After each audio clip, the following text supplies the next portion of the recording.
Okay, let's open in a word of prayer. Lord, thank you so much for this beautiful day. We pray that you'll bless our time together, and always help us to keep in mind that as we discuss some pretty heavy topics about the times in which we certainly appear to live, that you will always help us to remind us that we're not to be given a spirit of fear, that we always have this great hope of being with you someday. And Lord, we pray that you would hasten the day when that would occur. Bless us today in Jesus' name. Amen. Well, so, boy, we talk about a lot of things here. This is sort of my little grid that I use: acceleration, convergence, logistics, and understanding. And I think you'll see some of that today as I go through. Things are happening very quickly. Everything seems to be happening all at the same time. Then there's also some things that have to happen, but there have to be certain things in place before they can happen. You know, so for example, if you have, I think I was discussing this with somebody just overnight, a beast system, you'll have a mark of the beast, but there's a system behind it. And so the logistics of that have to be in place. It's not just going to pop out of nowhere, I guess is the best way to say that.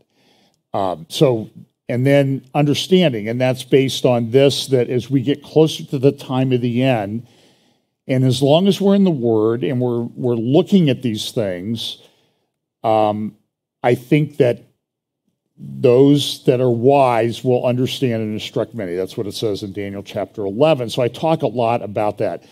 So today I'm talking about World War III, World War E, I'm sorry. That was my title, World War E. And that stands for energy, because that's a very big deal. And I think that's going to be a really big deal in the months ahead, and I'll explain some of that in the beginning. So just so you know, I'm going to do a live interview, talk, I guess. I don't know if I like the term interview, because I was a lawyer. And lawyers, we do depositions, okay? So I think I've probably done thousands of depositions, and that's very formal, and that is like an interview under oath.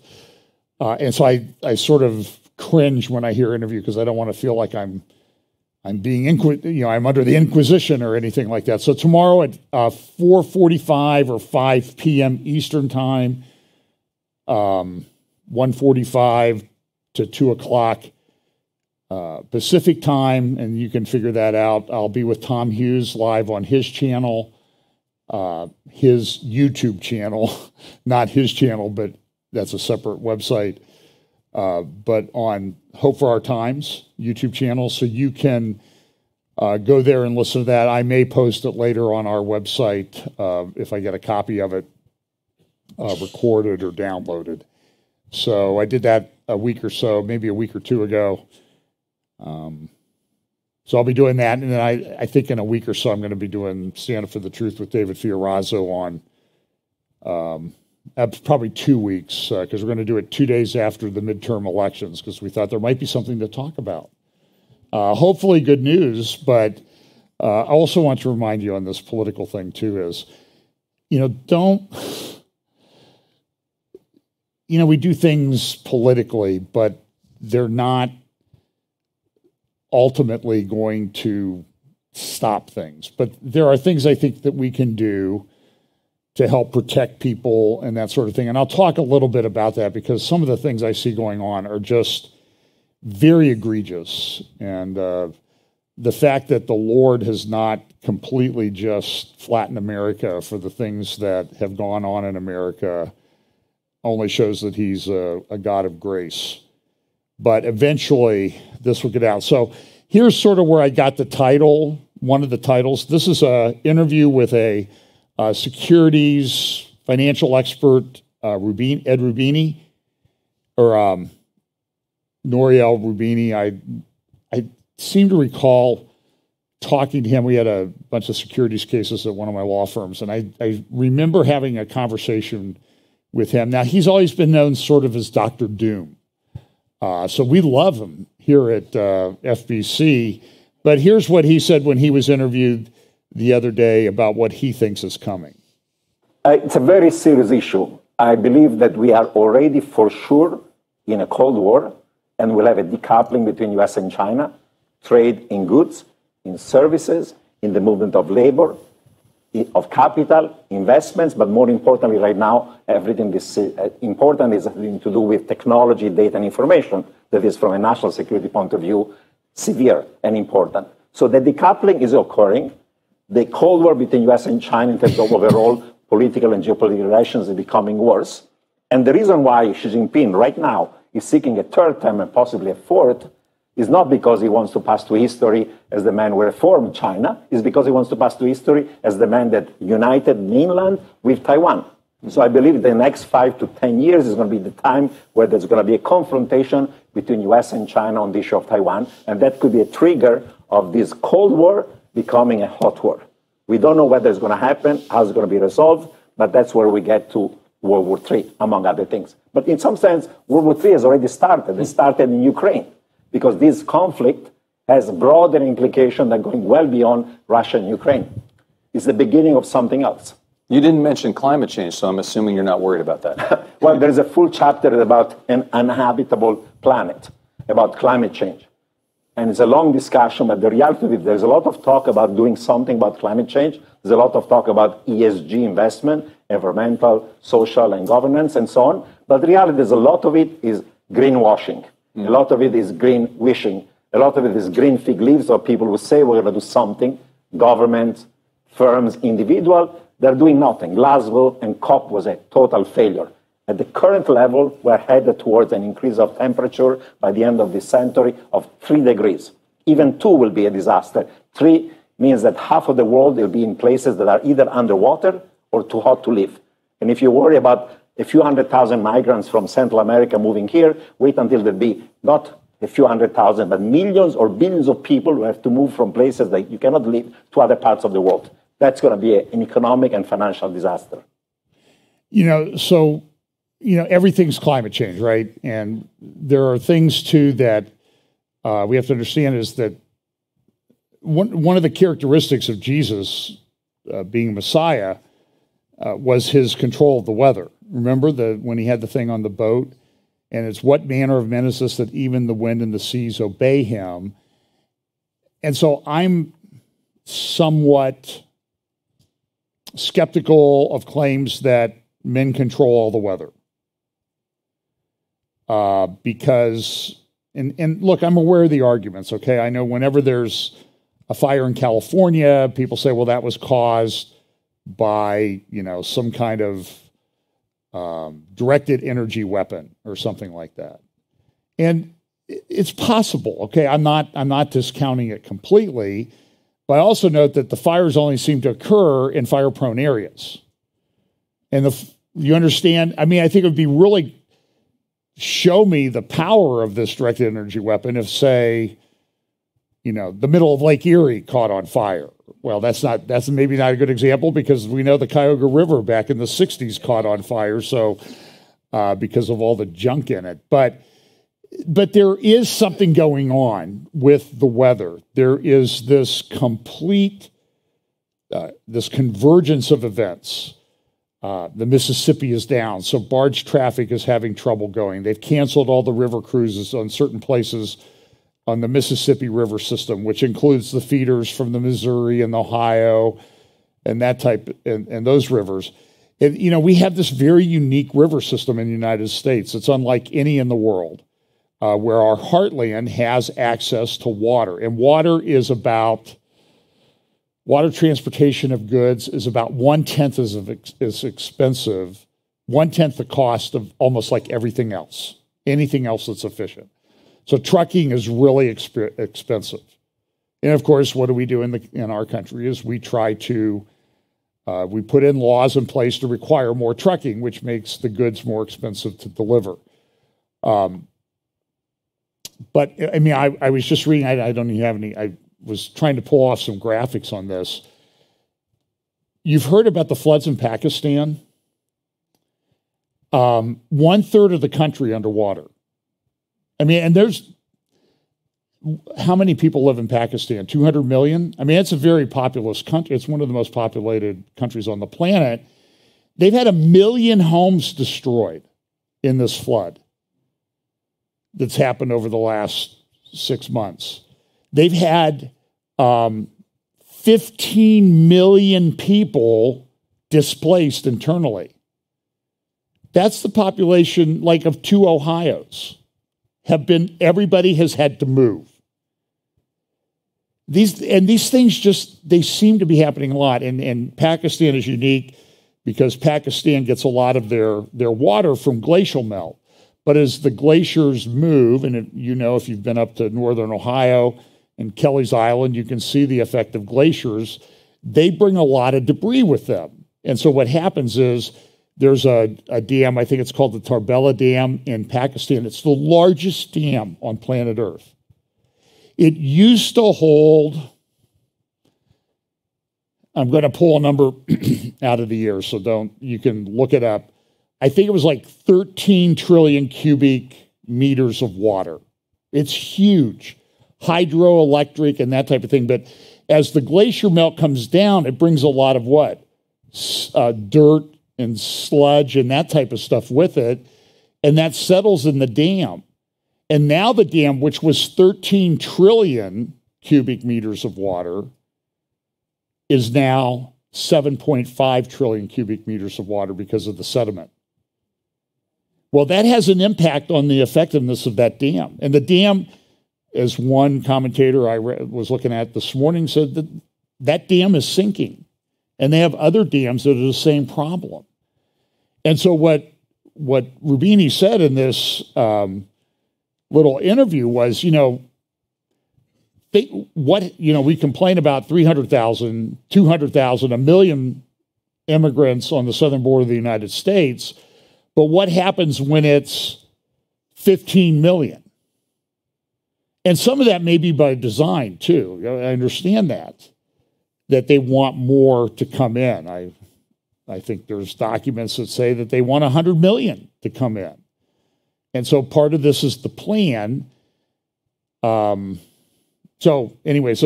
there is something going on, but I think we're also in a different sunspot cycle and maybe a cooling cycle of the sun, which is going to impact a lot of things. And then when you add on top of it World War E over energy, you have the makings of I don't know how else to say it, end time stuff. And I was talking to somebody the other day, and I said, I'll quote it here in a minute. I was reading the Financial Times, and it was like reading through the book of Revelation, a financial newspaper from the UK about what's going on.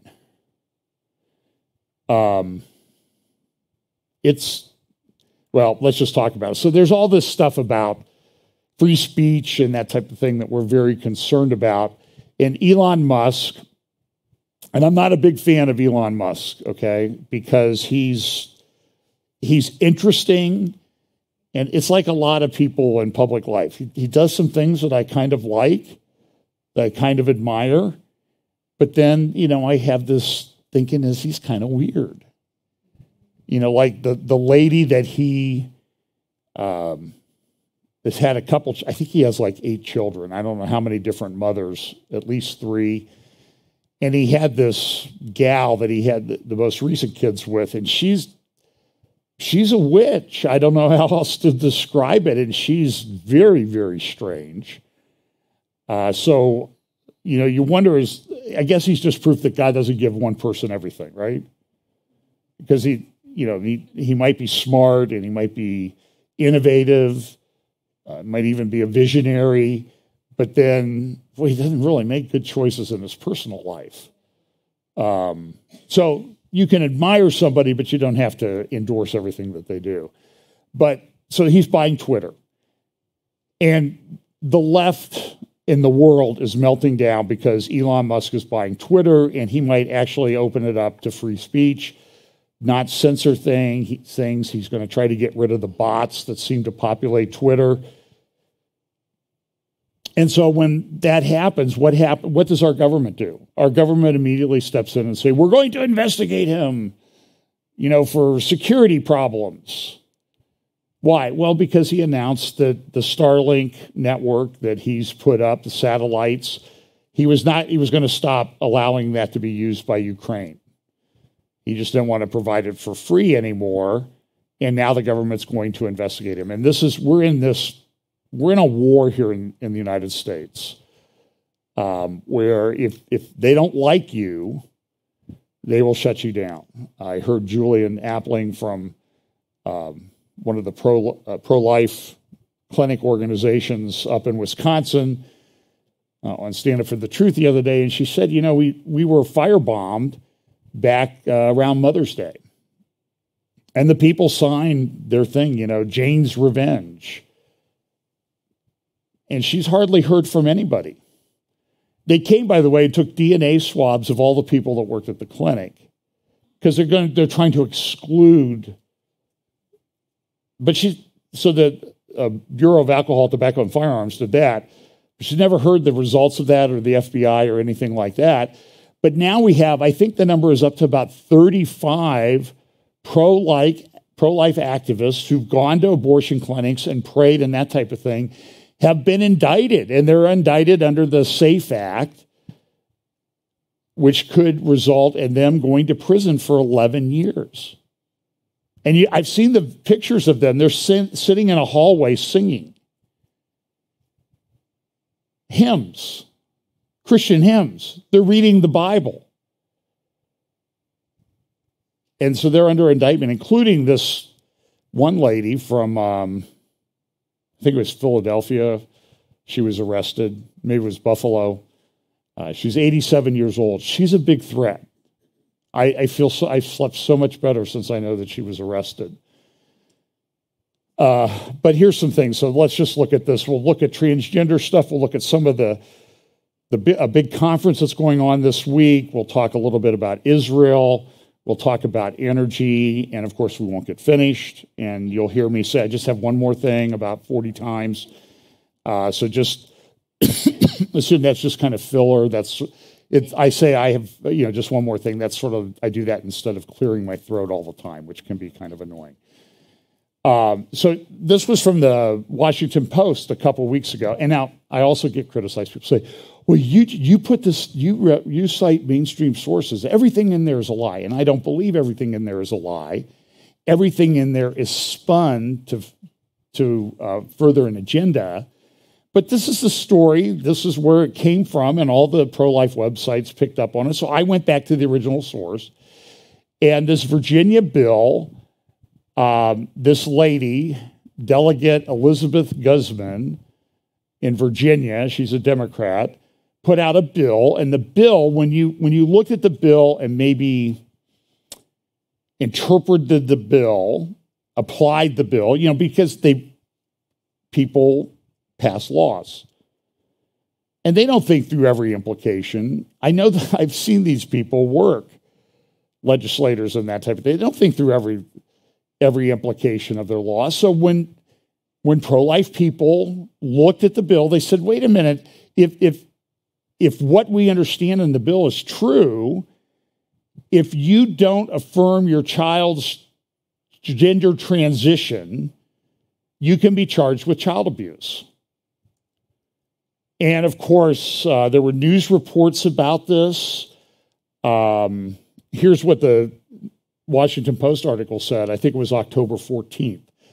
A Northern Virginia legislator found herself at the center of the nation's LGBTQ culture wars after saying she would reintroduce a bill that barely made a stir when she first submitted it 2 years ago. And that ought to be a warning sign. Is they've been working on this stuff for a while. You're going to see some stuff today that goes back to like 2015. That conservatives are just sort of now like, wait a minute, where did all that come from? So she said she would expand the definition of child abuse to include inflicting physical or mental injury on children due to their gender identity or sexual orientation. So she reintroduced the bill. And then she said, that's not what I was going to do. I was not going to try to go after parents for child abuse. In fact, here's what she said. These are some of her tweets. Hang on a second here.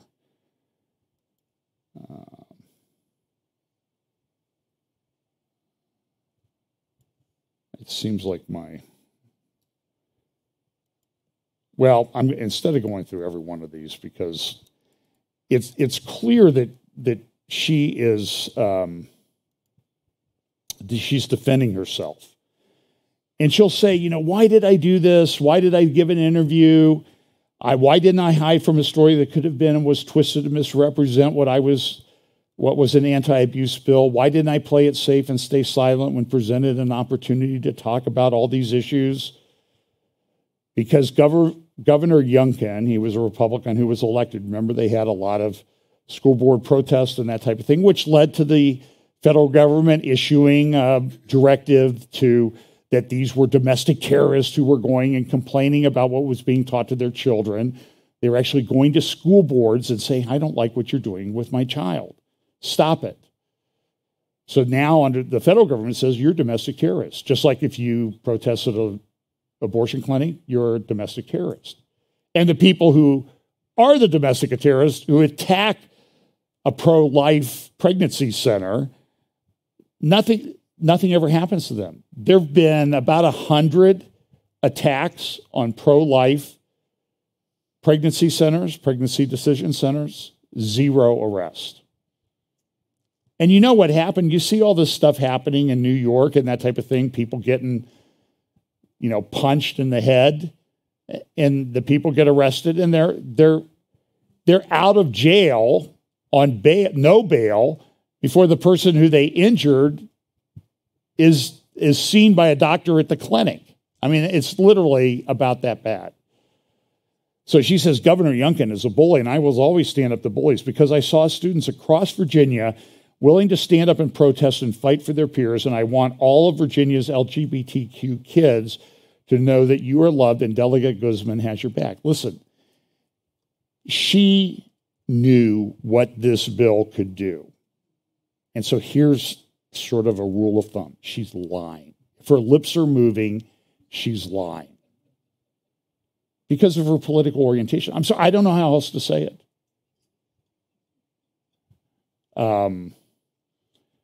She said she didn't know about this. By the way, the ACLU branch, the Virginia branch of the ACLU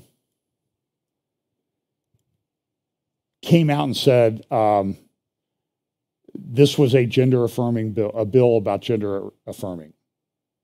The ACLU, which is hardly a right-wing organization, in case you didn't know that.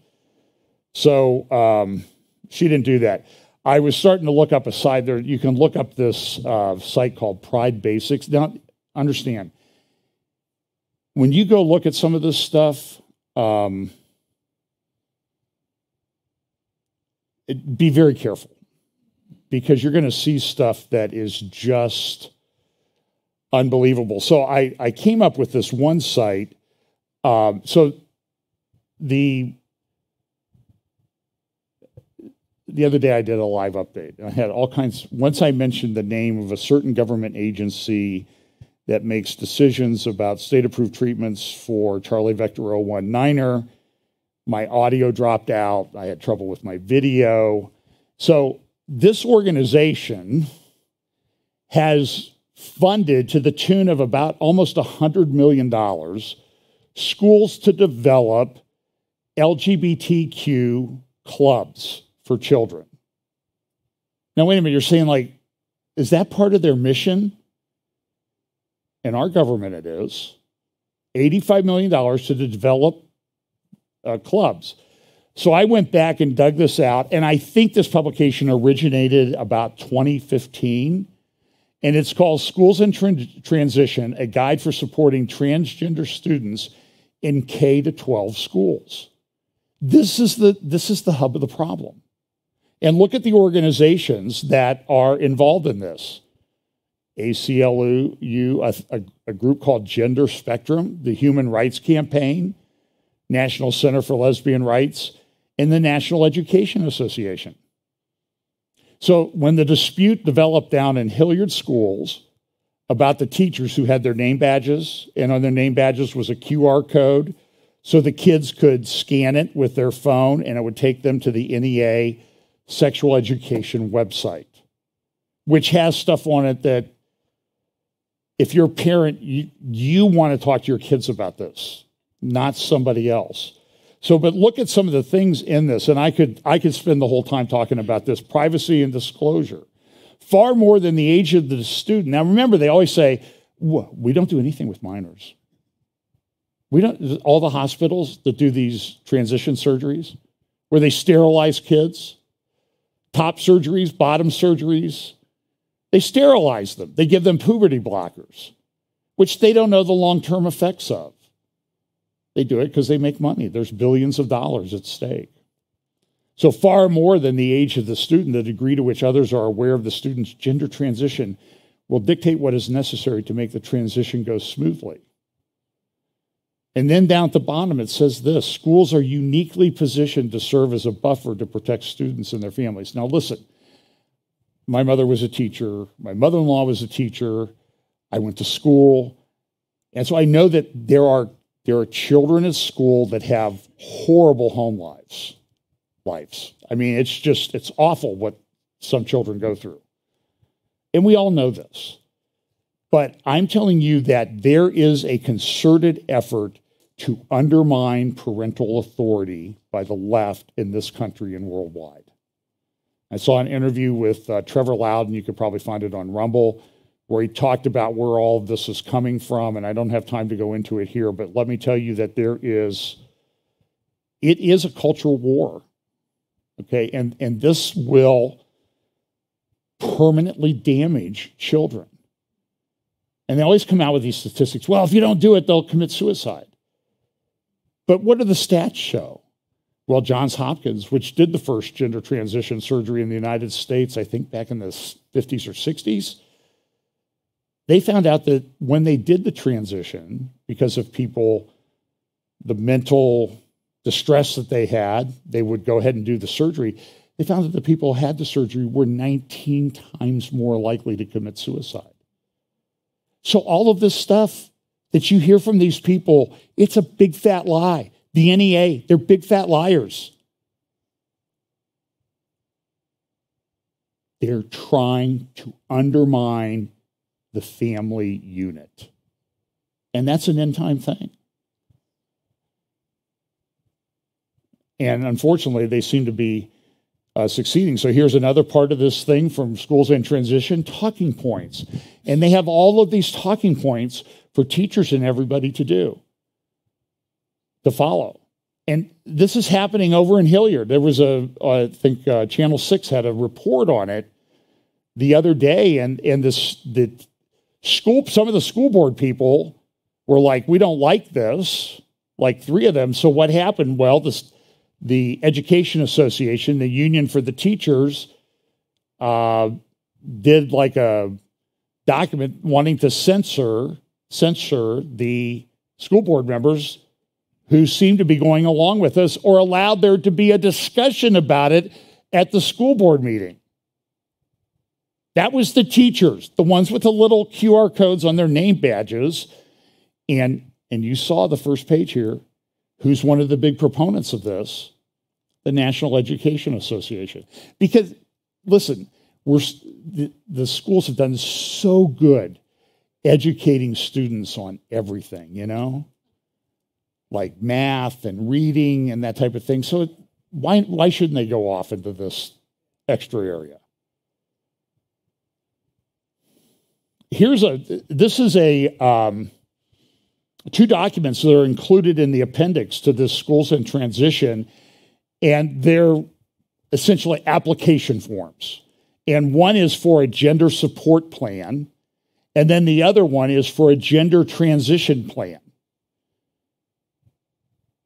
And so this document supports the necessary planning for a student's formal transition of gender. By the way, how many of you knew that schools all across the country have a document like this, gender transition plan? I'll bet nobody, I'm shocked It doesn't take much to shock me, but as I'm digging through this, I am telling you that there is a network of all these organizations and all these different things that they do, and then books, that type of thing. Believe me, folks, this is so far gone. And I pray and hope that people get involved to stop it. Because kids' lives and their eternities at stake. Now, I don't think that stopping it necessarily means that they're going to get saved. You understand what I'm saying? But this is very troubling. So so here's what this says. But look at this thing. They have a question on here: parent-guardian involvement. Are guardians of this student aware and supportive of their child's gender transition? And then the other one says gender identification. Yes or no? If not, what considerations must be accounted for in implementing the plan? You see what happens? They check no, the parents aren't on board. Okay, now how are we going to implement the plan? With that in mind. They don't care about parents. Planned Parenthood is involved in this. I mean, by the way, Planned Parenthood is one of the most misnamed organizations ever because they don't want people to become parents. That's the whole idea. Did you see what Stacey Abrams, who's running for governor of Georgia, said this week? She's a big pro-abortion supporter. And she said, well, this inflation, that people who care about that are people who have children.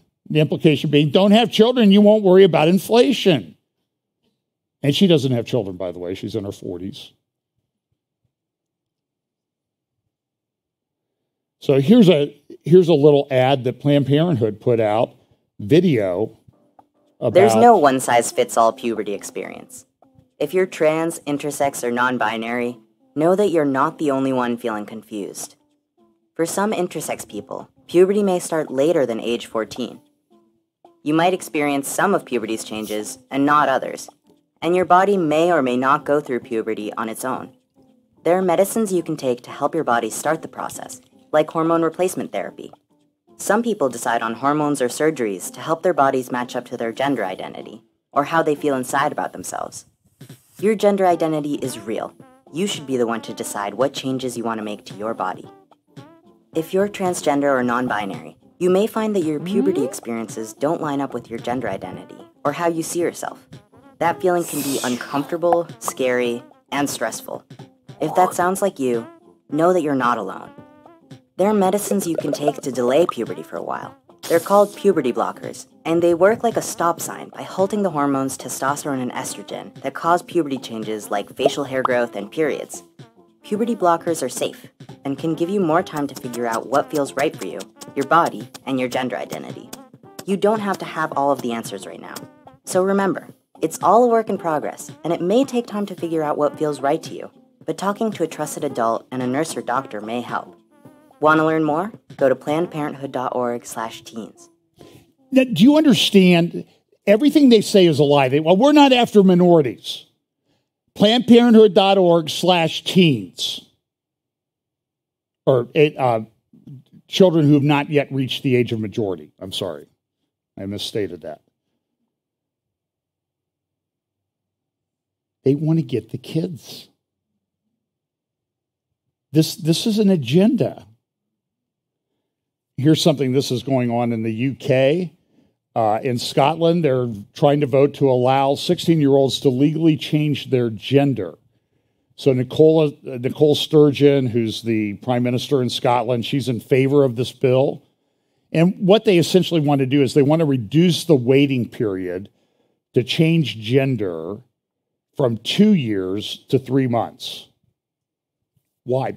Because they want to get them before they change their mind. And with puberty blockers, nobody knows that they're safe. You know what they started using these for? They were to essentially chemically castrate men who'd been convicted of, for example, child sexual molestation. And they want to give them to kids. And so there was a clinic in the UK called Tavistock that was involved in this.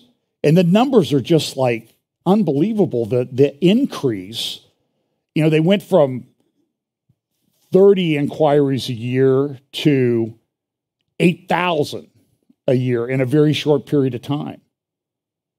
Because they're really trying, I'm telling you, there's a big agenda behind this. And Tavistock, they closed it down in the UK. There are now I understand, over 1,000 families suing them for what they did to their children. And I hope they get everything coming to them financially. But here's an interesting quote. This is the big quote in the article in the Times of London. Voters don't understand why this is a priority. Why are they pushing this? That's what people don't understand that. Because there's a big agenda, and it's demonic and it's evil. And it really is end time stuff. Do you think Lot had to put up with this stuff? In Sodom and Gomorrah, which the Lord destroyed because of their wickedness. I think we've gone way, way beyond that. So these are some of the things I talked about in my update, and again, I apologize for the technical issues that I had, but I'll talk more about this and actually I'm preparing a talk for Canada for next spring where I'm going to talk about this one world religion that's coming together on many, many levels, including what happened in Kazakhstan back in September with the Pope and a bunch of those people. And then the Vatican kind of got involved and said, well, maybe we shouldn't have this language in there, so we're going to have to change it. But I'll talk more about that in the future. But these are some of the things that on the energy side that I think need to be discussed. So here's an article from the Wall Street Journal this week. New England, which relies on natural gas imports to bridge winter gas supply gaps, is now competing with European countries for shipments of liquefied natural gas following Russia's halt of most pipeline gas to the continent. Why? Because we have LNG companies that are trying to get gas to Europe. But there are not enough ships. But it's interrupting the gas supply in the United States. And so what they're saying is the person comes out, the region's power grid operator, ISO New England, Inc., has warned that an extremely cold winter could strain the reliability of the grid and potentially result in the need for rolling blackouts to keep electricity supply and demand in balance. The warning comes as executives, this is New England, United States, that they're talking about this. And I'm seeing this being talked about more and more in the United States, increasing energy costs, and then now rolling blackouts in a very heavily populated part of our country. The warning comes as executives and analysts predict power producers could have to pay as much as several times more than last year for gas deliveries if severe weather creates urgent need for spot market purchases. If you are in the commercial sector, at what point do you buy fuel? Power producers in New England are limited in their ability to store fuel on site and face challenges in contracting for gas supplies. Do you use home heating oil instead of gas or electric for heating? In northeastern Pennsylvania, people have called to get their winter supply of home heating oil, and they said, well, you'll get half. Are you aware of this? Is NBC talking about it? Is President Biden talking about it? The man who cares about everybody. Is Karine Jean-Pierre talking about it? I saw an interview with Andrea Mitchell of Nancy Pelosi. Did you see this? Andrea Mitchell, isn't she married to Greenspan? Isn't that her husband? Former guy in the Federal Reserve. And the question Andrea Mitchell asked like this. So can you imagine a conservative being asked like this? Congresswoman Pelosi, Speaker Pelosi, do you sometimes feel like you don't get credit for all the great things you do for the United States? That's exactly what almost word for word what the question was. And and the media wonders like why people don't trust them. It's unbelievable. But this is going all over natural gas. Here's Some other stories, this is from the Financial Times in the UK. European industry digs in for a long winter. And the quote from the article, the alarm bells are ringing among Europeans politicians. We are risking a massive deindustrialization of the European continent, said the Belgium's Prime Minister. What's happening? The companies can't afford the gas, so they're shutting down. Croatia, the largest aluminum smelter, shut down. They can't afford the gas. Sweden, their smelters and other industrial things are shutting down because they can't afford the gas. They're saying our labor cost is too high, and now our energy costs are too high. These are going to have to go to someplace where the labor cost is lower. But do you understand what happens in the transition? There's a lot of economic carnage that goes when you shut everything down. That has a rolling effect through the economy. In Europe, one country, you need natural gas to make ammonia for fertilizer. And that's a pretty important component of fertilizer. So in one country, they have 9 fertilizer plants. 9 are shut down. Others are operating at 1/3 of what they were operating at a year ago. So go forward on that. What does that mean for next year? Reduced crop yields, that sort of thing. I'm telling you, we are in a real mess. Again, from the Financial Times. Metals trade body Eurometaux says that all of EU's zinc smelters have had to curtail or even completely halt operations, while the bloc has lost 50% of primary aluminum production. Some 27% of silicon and ferroalloy output has also been mothballed, and 40% of the furnaces it adds. The fertilizer sector, which relies on gas as a feedstock, has also been hit with 70% of capacity offline. Goldman Sachs estimates that 40% of Europe's chemical industry is at risk of permanent rationalization unless energy prices are contained.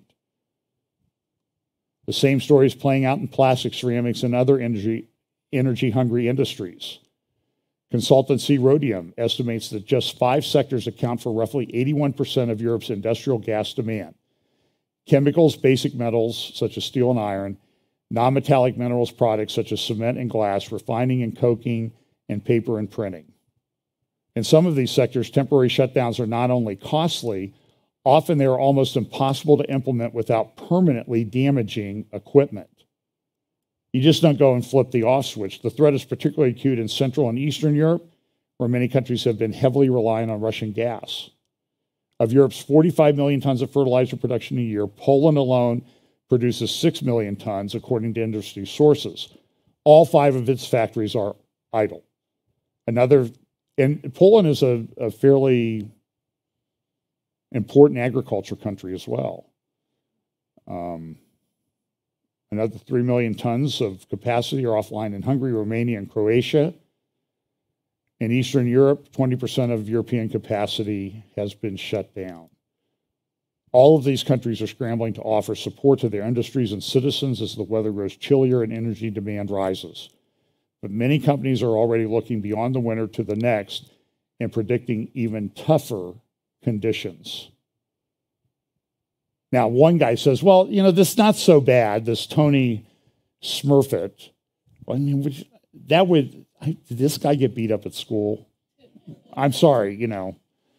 But he said this, our company is spending 3 times what we would have spent under previous plans, but there are reasons to be optimistic. This will accelerate the green revolution. 50 years ago, there were no options for green energy, and now there are.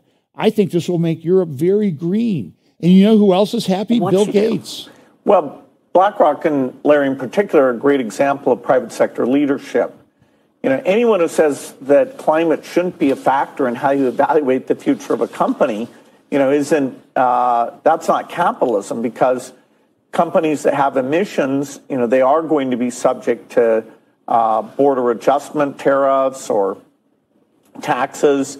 You also have to think about companies, if you're dealing with severe weather events, that's got to be factored in. Is the company ensuring that? Are they becoming more resilient?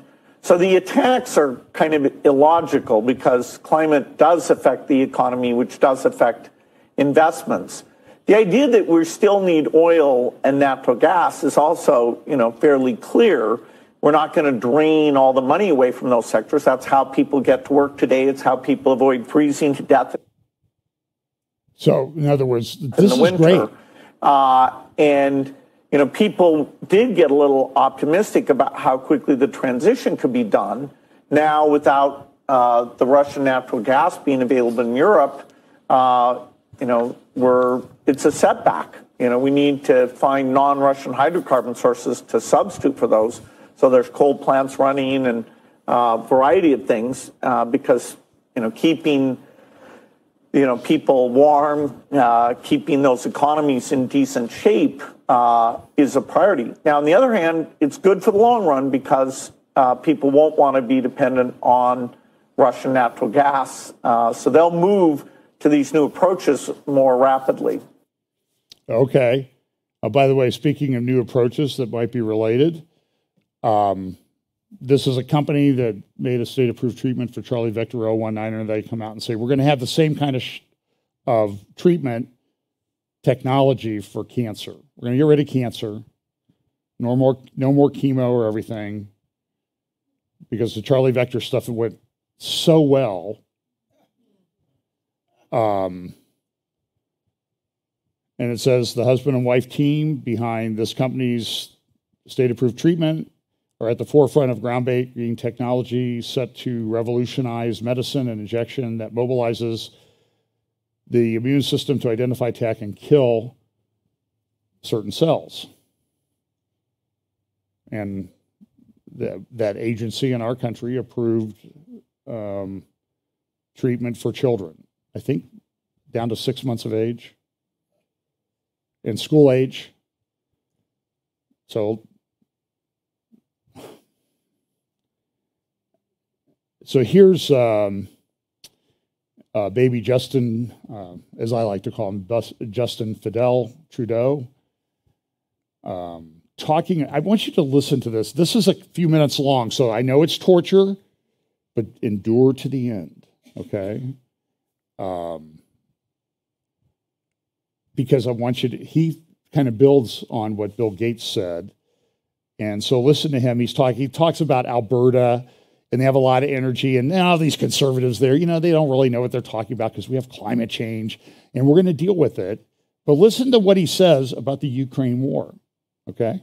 Here we go. We can decarbonize quickly while still being there to provide the very real short-term energy needs that, quite frankly, the Russian invasion of Ukraine and the global instability is going to require in the short term, even as we accelerate the transformation of our energy mix. So will the Russian war in Ukraine delay Canada's energy transition? No, it's accelerating it. It is absolutely accelerating. As people are saying, wow, we built an economic model and a prosperity in some parts of the world, including in Europe, that was reliant on energy inputs from Russia. As they have to get off of that, people are realizing, okay, getting off Russian oil and gas means getting onto more oil and gas to replace that from elsewhere. But it's also showing, okay, but we need to accelerate our moves off of oil and gas, or our moves to decarbonize the gas at least, so that we can actually not be reliant on Russia, but more than that, not be reliant as democracies on autocracies. I mean, we spent a lot of time since the beginning of the war in Ukraine pointing out that democracies with freedoms, rights, with thoughtful capitalist models are the best solution for people around the world. And yes, you should all become democracy. Okay, I have to stop that, because who shut down the truckers? He talks about freedom. He doesn't care about freedom. As I said, if hypocrisy was water, the world would drown. We would be Pakistan, right? It would be a flood. And he goes on to talk about freedom, and we got to decarbonize. We got to get to renewables. Oh, how's that working in Germany? So Dave Walsh was on War Room yesterday. I like Dave Walsh Energy at Getter. You can follow him. I think he's wise. And I don't know if he talks about it in this clip, but one of the things he talks about is we need, Boris Johnson wants to come back to be prime minister in the UK. And he's talking about, we're going to build one nuclear power plant a year. How many nuclear power plants are currently, which is not carbon, by the way, and probably, if managed properly, the safest form of energy out there. Okay. How many nuclear plants are under construction in the European Union, European zone today? One. Is it online? No. When did they start building it? When did they break ground on it? 2007. And Boris Johnson says, we're going to build one a year. So Dave Walsh talks a lot about energy inputs. You need to have a consistent, always-on power supply. And you don't get that with solar and wind. It doesn't work. And unless you have a battery at home to store the solar energy, electricity generated by your solar panels, you're still on the grid too. You're just using some of the energy and selling some to the grid. But you need the grid too to be on all the time when the sun doesn't shine, which in Ohio, the sun doesn't shine all the time. In the UK, I remember being in London, walking outside it was a cloudy day, and it was 2:00 in the afternoon, and all the street lights were on because it was pitch black. And by 3:30, it's night because they're so far north. So anyway, here's a little clip of Dave Walsh Friday on the War Room. Not panic in the streets, but demonstrating. Yesterday in Paris, Berlin, Leipzig, and Potsdam, over 100,000 people in the streets on high energy cost, lack of access to energy, great concern. And I wanted to build on the Boris Johnson commentary on his departure, which sounded like a running speech for hopefully not a new term. One of the things you mentioned was a nuclear plant a year, like a chicken in every pot, which they greatly need. The UK could use 4 or 5 more reactors, but the reality of that is Western Europe is building one reactor at this time. It broke ground in 2007 in Flamanville, France, being built by EDF, and also French-owned Areva Framatome, the plant builder. It's now been 15 years under construction. The unit isn't commercial yet, after 15 years, and about 7 billion euro over budget. So we have the same thing going on here at Plant Vogtle in the U.S. with Southern Company, about 10, 12 billion over budget, 8 years late. The issue is in the West, the core competence to build these plants is way eroded, and the regulatory environment behind them is just through the roof, making it close to impossible to build this kind of capacity in any near term. So when he comes out and talks about a plant a year, that's dreamland. Asia, China, India are building about 52 plants, reactors as we speak. The Western world, between Flamanville and Vogtle in Georgia, 3. So again, they're way ahead of us in this space and with the competence to do it. The troubles there are in deep, and they do relate, Steve, directly to this public debt that's okay. And a how do you massive finance issue, and it's been for a long time, but now it's grown massively in Western Europe, in this country, in Canada, and in Japan. The public debt, Steve has and Brad well chronicled the degrees of it. Hopefully, this come to reckoning on it will drive some of the subsidies to non-useful energy sources away, because that is one additional source of huge public spending that is very valueless, and that is subsidizing part-time intermittent resources like wind and solar as opposed to baseload continuous duty power. So somebody must have been calling him. So listen, why is a lot of this coming up? because of this ESG stuff. Now, this is a conference going to take place this week. You can go and try and register for it. I'm sure the videos will be online. All of their prior 5 conferences have been online. I've talked about this. This is the Financial Investment Initiative. It's an organization set up by a country called Saudi Arabia. And I did an update. Here's the conference that they have, October 25 through 27, Investing in Humanity, Enabling what? A New World Order. And so in my update, I did this on June 6th or June 9th, 2022, in the middle of the week.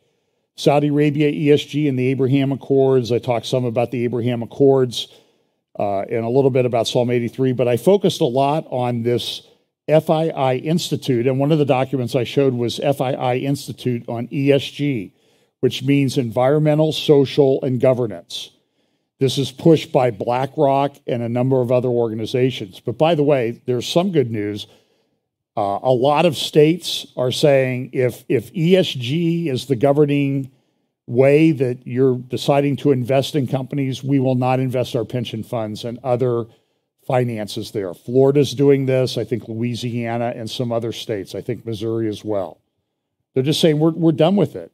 And it's having an impact. BlackRock, the performance of BlackRock is down. And part of it is because of people being concerned about this ESG push. So, so you have this, and I kind of love the ESG investing in emergency markets, and they have these documents about how do you do ESG, how do you score for ESG. This is Saudi Arabia. Why does Saudi Arabia want to push ESG? Who's the other big funder of Saudi Arabia through one of their conferences that they have in St. Petersburg? Is Russia. They've been funding these left-wing groups for years. Why? Because they can get the production shut down in the West on oil and gas. We have to go buy it someplace, like Saudi Arabia, like Russia. And when we send them money, they like that. And if they shut down the supply that they're competing against, the price goes up. And they can do a lot more with their money. And I'm just telling you, I researched this extensively. Go back and look at my June 9th midweek update this year, where I talked about it. And I like I don't know if I like these graphics. I just find them interesting. The technology, the transhumanism aspects that they build into this. And believe me, this transhumanism agenda is tied to the transgender agenda. You can be anything that you want. We can change you into anything that you want. Take a pill, surgery. You don't want to be a boy, you can be a girl. You can be both. It's demonic.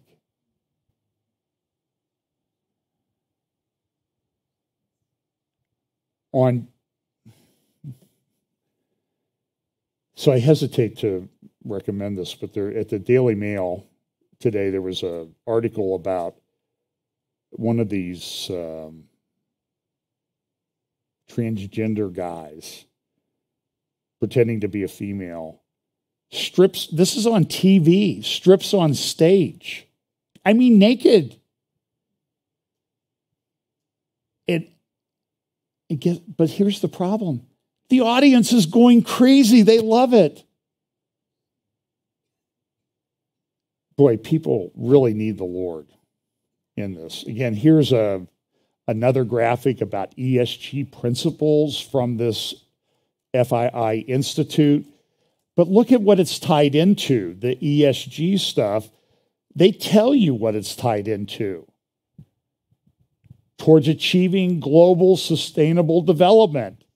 And then what's there that they have plastered on the Rubik's Cube? The UN Sustainable Development Goals, the 2030 goals. That's why Saudi Arabia has a 2030 agenda. And believe me, in the Future Focus 2025 from the World Economic Forum, so you have these groups that do this. You have the World Economic Forum, you have the FII, Financial Investment Initiative Institute, FII Institute, Saudi Arabia. You have the World Government Summit in Abu Dhabi, in Dubai, in the United Arab Emirates, another oil-rich country. And then you have a fourth conference, the St. Petersburg SPEITH, Energy, SPEITH, I think it is. Anyway, so these are the four big conferences. And I've seen Saudi guys get up and say, this is one of the four big conferences where the world gets together to discuss these topics. So I'm not making it up. And so here's the thing, investing in humanity. Look at what they're going to talk about, enabling a new world, a new global order. Look at the imagery that they're using in the transhumanism technology. So here's some of the things they're doing. The new energy economy, clash of generations that they're talking about. Welcome to the new global order, the theme for 2022. And it says this: the new global order faces unprecedented challenges just as it dissolves distinctions between the physical world and the virtual world. This is all the technology stuff we've been talking about. It is redefining what it means to be human. Remember a guy named Noah Yuval Harari who's been talking about this? I've been playing clips of him for 5 years.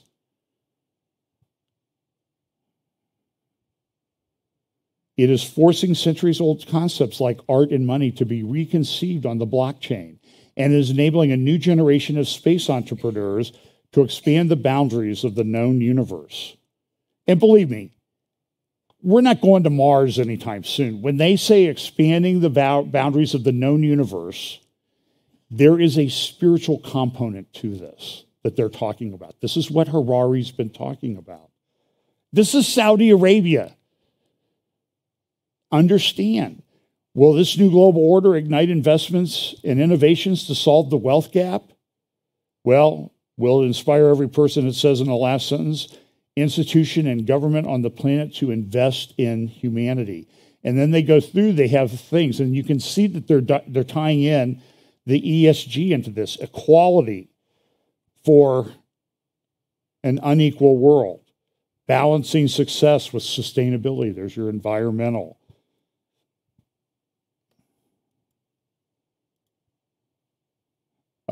And then the last one was the rise of geoeconomics. So, and look at some of the things they're talking about. The meta-industrial revolution. Here we go. A bigger brother, what data privacy means in the metaverse. These are subjects they're talking about. Centralizing the decentralized, a conversation on how or whether governments can regulate AI, artificial intelligence, the blockchain, and the metaverse. 22nd century alchemy. Can future tech turn 2 billion metric tons of waste into gold? Now, if you've been around here or the class I used to teach at another church for a while, you know we've been talking about this alchemy thing. It goes back to the Middle Ages. Henry Saint-Simon, you can look him up and what he said. And this is the belief. We're going to create this world. We're going to build this great kingdom. It's all tied in together. It's just now it's like exploding on the scene. And then here's one other topic, NEOM and beyond. Will 2022 mark the turning point for green energy? Here's somebody talking about, we talk about 5G. I've played this clip before. Here's one of the tech company executives talking about 6G. 50 seconds, who wants to answer quickly? I think it will go, it will, first of all, it will definitely happen. I was talking about 6G earlier, which is around 2030. I would say that by then, definitely the smartphone as we know it today will not anymore be the usual, kind of the most common interface. Wow. Many of these things will be built directly into our bodies. So, you remember when we used to think this system that was coming was a chip? under the skin. It's much more than that. It's much more involved. And people are going to be faced with a choice. You know, the people who think they can turn garbage into gold are the ones running this. The people who think that solar and wind solve our energy problems. Why doesn't somebody, when they're doing an interview with Bill Gates, it's like, hey, how many furnaces do you have for that 50,000 square foot house you have in the Seattle area? How many furnaces? What's your energy bill? Now, he probably doesn't know. It doesn't impact him. You know, if he's worth $1 billion or $100 billion, it doesn't really impact his lifestyle.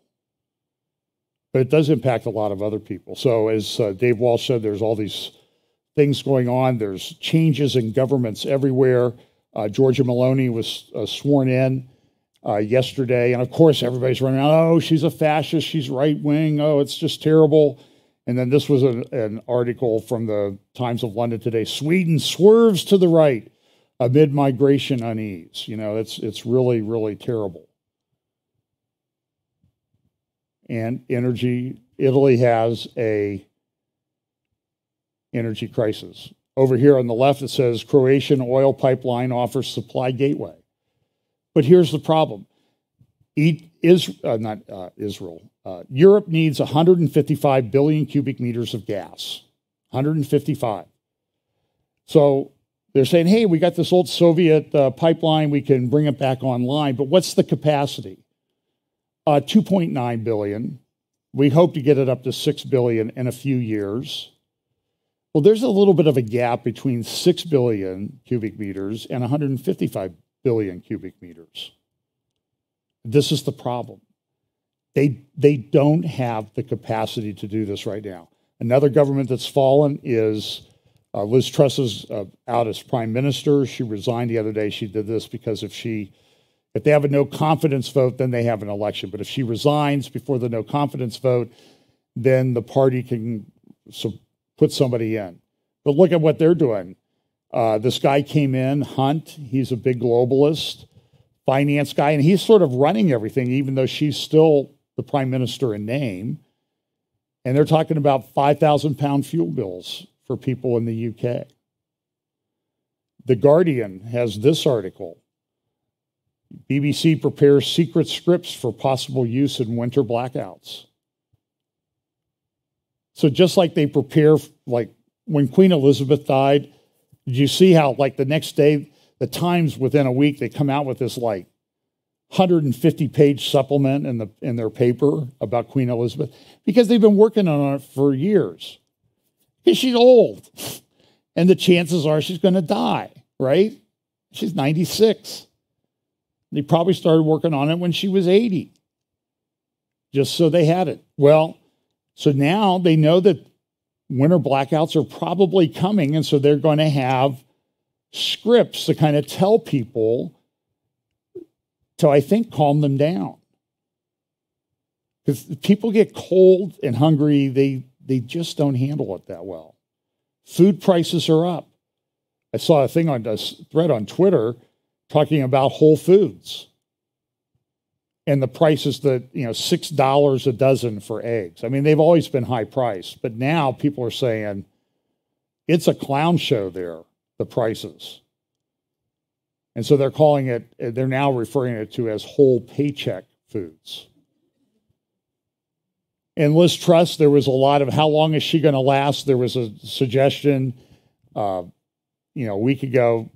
Will this head of lettuce last longer than Liz Truss? So somebody took lettuce and made it into a picture of Liz Truss. Very creative, by the way. And then, of course, here's Der Spiegel. This is the German. Of course, the German people, they're so good, right? What is it that, I think it's Dennis Prager says, on foreign policy and major issues, Germany is always wrong. And so now, but they're criticizing the UK. And so the title is, I won't say the German thing, it's the Banana Island. how the British make themselves the laughingstock of Europe. And here's a thing from the UK, London Times. They're doing they're picking over the body of Liz Truss, taking what might be useful.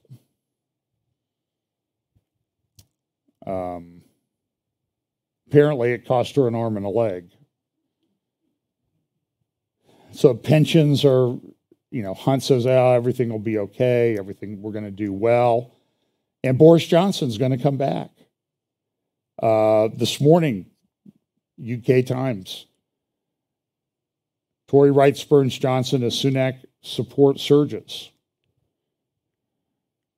And it's just kind of interesting, the ethnic makeup of these people who are running London and maybe the UK. Here's another article. It says cancer rate rises to 55 days. Oxford, famous town of universities, is going to cut traffic jams by degrees. Clever title, but what are they going to do? They're going to monitor your cars. In fact, if you have a car and you're driving it into Oxford, you're going to get a permit to drive it into certain zones of town. And 100 days a year, you're allowed to go into another zone. And they're going to monitor this. How are they going to monitor this? It sounds like they're going to put in a social credit system. And by the way, if you go into town when you're not allowed to, you're going to get fined. And the fine that I saw was, it was either 700 or 7,000 pounds. Now, who can afford that? Or they'll dock you a day. So in other words, if you go in on a day you'll lose one of your free days. To drive into a city in the UK. This sounds like, who's running this? The CCP? Maybe. And if you remember this editorial cartoon I used back in June, remember they're having all kinds of flight delays and problems, and the people are looking like, we got to get back to the UK, but look, economic gloom, cost of living, record inflation, rail strikes, tube strikes, NHS failings, care home shame, absent GPs. Please cancel our flight home. Let us stay here wherever we are. And that's probably more true 4 months later than the first time I used it. So, and mortgage rates are through the roof. So let's talk about this. I can already see I'm going to probably do a midweek update. I just have one more. No, I don't. I need to stop saying that. Again, that's just me clearing my throat. CPC had big conference, Chinese Communist Party. Under their rules, you're allowed 2 5-year terms as the president. Xi Jinping had reached that limit. So they had a party congress, and I believe today is the vote. He's unlikely, it's undoubtedly he's going to get essentially elected emperor for life. Some of the economists cover the new Mao. And this guy is brutal. You know, I was listening to somebody associated with Frank Gaffney's group. Can't remember who it was. And she said this. There's pretty good evidence. China's going to be under the judgment of God. They have all kinds of financial problems right now. They're big real estate companies on the brink. Currency, they're going through all these lockdowns all the time. And it's affecting economy, supply chains for us. Everything's a mess.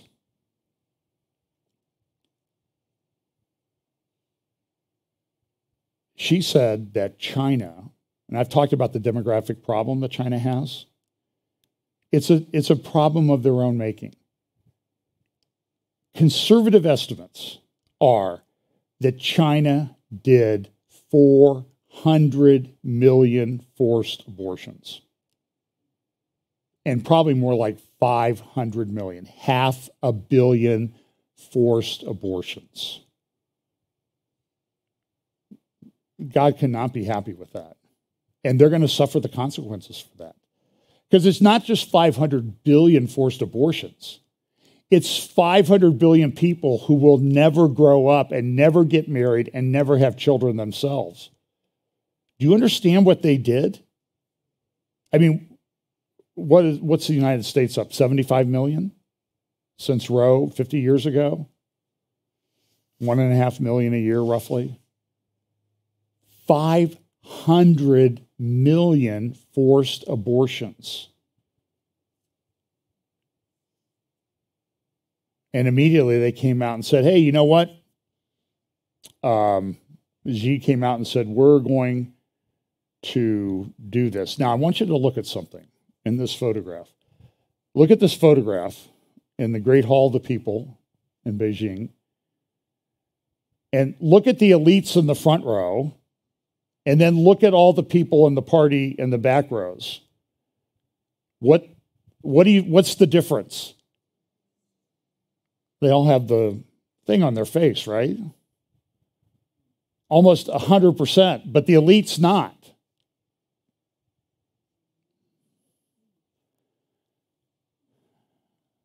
Xi urges party to be ready to withstand dangerous storms.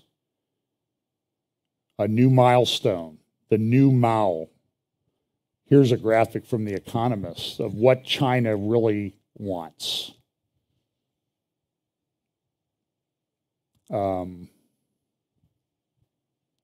This is important stuff. Taiwan defies the dragon with hope, pride, and parties. And then look at the scene that occurred. So you see Xi sitting there, and this guy that's sitting just one chair away used to be the president of China. Here's the video of what happened. This is absolutely chilling. Watch this. So he's sitting, you see Xi sitting there, and they come to this guy. He was the president of China. And they're like, you need to come with us. And the word is that he was entitled to speak at the Congress, the gathering, because he was the former president. But the word was he was going to be critical of Xi. So before he gets to speak, he is escorted out. Look at the reaction. Watch Xi. I don't want to go. You're coming with us, sir. Just over here.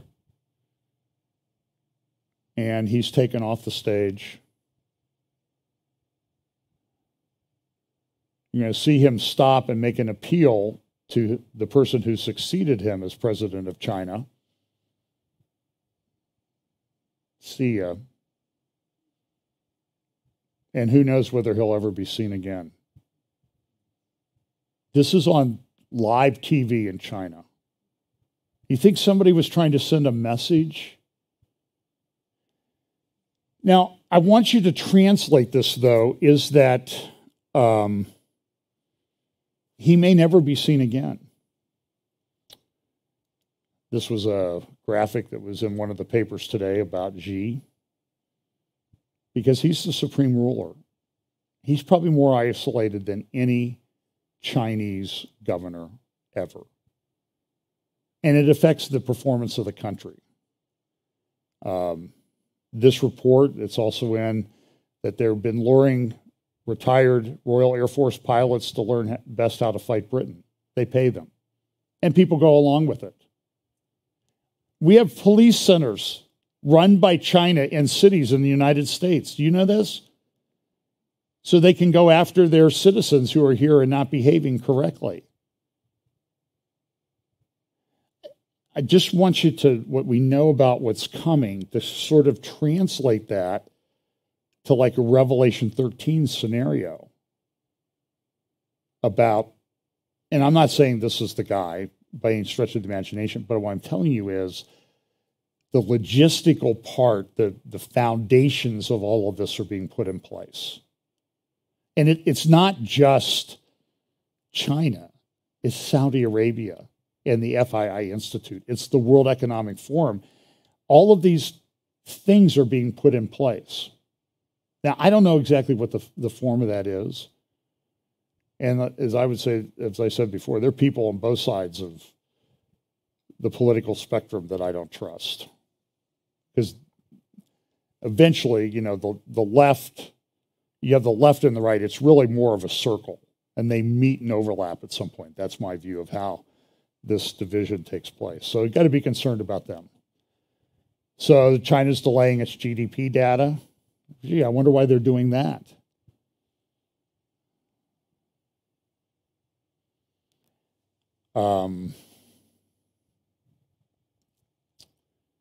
I just heard that the Pope has entered into another secret agreement on how the Catholic Church is going to be governed in China with Xi, with the Chinese Communist Party. The last agreement essentially gave the Chinese Communist Party the ability to appoint cardinals. So let me just do this real quickly. This war in Ukraine, there's a lot of different areas in Ukraine. They've taken these Iranian drones into the Crimean Peninsula here in the middle bottom. They're firing them. They're also firing them from Ukraine. This is another great graphic that I saw. I think this was from the Financial Times about, this is how Putin is speaking. That's the implication. They're getting these Iranian drones. Some are coming from Belarus, but they're also being produced in Tajikistan by Iran, but they're coming from Iran. And so one commentator I listened to said this the other day Russia used to be like the greatest arms manufacturer on the planet. I mean, they were number one. And now what are they doing? Well, they're going to Iran and they're buying these drones and bringing them in. Now, Israel was asked to send them in, and Russia said, if you do this, if you send any defensive weapons to Ukraine, it'll destroy our relations. Ayatollah Khamenei so Russia has come out and said, we're not using Iranian drones. What are you talking about? We don't know anything about this. But now, so what do? Well, go listen to what Khamenei said. A few years ago, well, here's the speech. Sound here. It is no exaggeration. These have become a source of honor for the country. Whatever issue our scientists encountered and focused on. This is a speech this week in Tehran at a university. Their work was admired in the world's scientific circles. Sending a satellite into space. Many have a satellite in space, but it doesn't belong to them. They didn't send it up themselves. The implication is, but we did.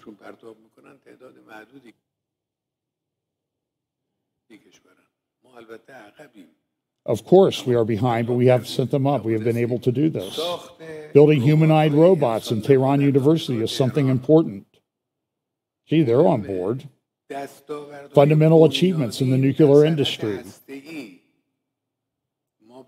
We have gained knowledge of fundamental issues in the nuclear industry. We're not seeking weapons, bombs, or such things. Boy, is he a liar. But this industry itself has many benefits. We have been able to gain this knowledge. Building advanced equipment for missiles and what? Drones. A few years ago, when photographs were released regarding this, some said they were Photoshop pictures.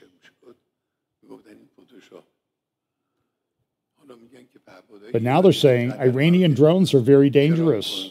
Why are you selling them to so-and-so? Why are you giving them to so-and-so? So you see what I'm saying is Russia denies it, but then Khamenei goes and says, yeah, that's what we're doing. So here's some pictures taken in Tehran. And this is the profile of a Shahed 136 drone. And they just fly them into buildings. They're not entirely super sophisticated. Russia has said that they've been upgrading the capabilities of these drones, but they're kind of terrorizing. They're noisy, but compared to other drones, they pretty much have an engine, and they can put about I don't know, 75, 80 pounds of explosives in the nose and fly them. And they can fly for up to, I don't know, 1,500 miles, 1,200 to 1,500 miles. And so they do this. And so, now they're, all these things that we see about them, it's terrorizing the people in Ukraine. And remember, these are pictures that came from the Iranians. I mean, so they fly about 100 miles an hour. If you get off a good shot with a rifle, you might be able to bring it down. But, it's going to explode when it hits. And they're not super sophisticated, I guess is what we're trying to say. So here's Russia, formerly the largest arms manufacturer in the world, now buying these things from Iran. But this helps Iran because they're getting data and information to improve them because they have an ultimate goal as to what they want to do with these things. So here's an article, could Iran's drones push them off, Israel off balance? I don't know. It's here's an article from the Eurasian Times that Russia's upgraded them. And this is what they look like. They take them out on flatbed trailers, rail cars, trucks, and they fire them off. And so they've taken them to different parts. This is a place called the Dnipro River. And there's some allegations that there's a dam here up to a little bit out of the picture on the upper right. And so the Ukrainians come out and say, Russia's mined the dam and they're going to blow it up, or they're going to use nuclear weapons to blow it up, and it's going to flood Kherson. And a lot of people are going to die. And then the Russians come out and say, look at those Ukrainians doing propaganda again. We know that they're going to do a false flag and they're going to blow it up themselves and blame us. So then the question is, who do you believe? And the answer is they're probably all liars. But look at this. In Ukraine, the power grid is down in large part. A third of the power plants have been destroyed by these drones and other missiles. And so now what are people doing? Their windows have been blown up by missile attacks. They have plywood on the windows. And here's a former cardiac clinic in one of the cities in Ukraine. And here's a lady, she's getting ready for winter. And here's her stock of wood, because that's how she's going to stay warm. And it can get down to 20 below. So Russia came out and they said, listen, not only should you not do anything with regard to Ukraine, but you're the cause of all the problems in the West Bank. And I'll talk a little bit more about this in my midweek. I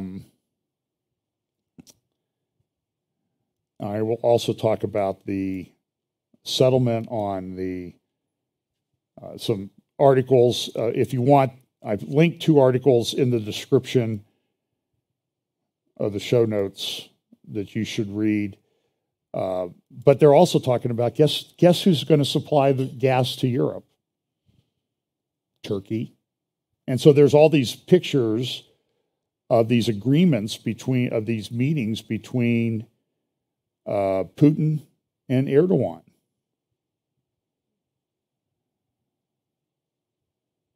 I'm sure I have it someplace. Yeah, here's Putin announcing it the other day. Turn that up. I think it's a translation. And tries to seek solutions about the deliveries of the gas. And thanks to God, we have no such problem as the Republic of Turkey. And hopefully, Turkey will become a natural gas hub.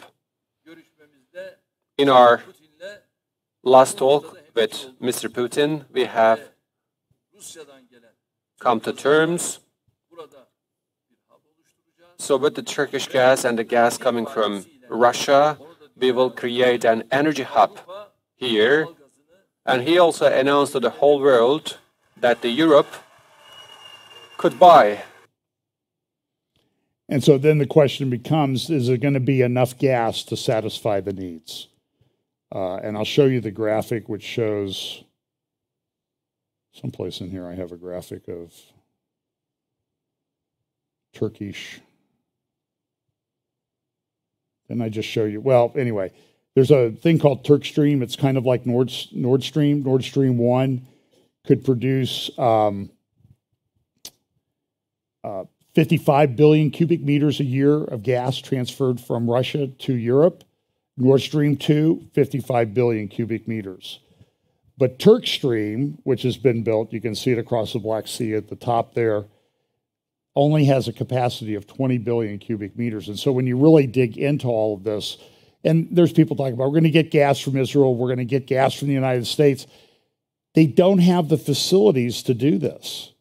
Here's an article from the Wall Street Journal.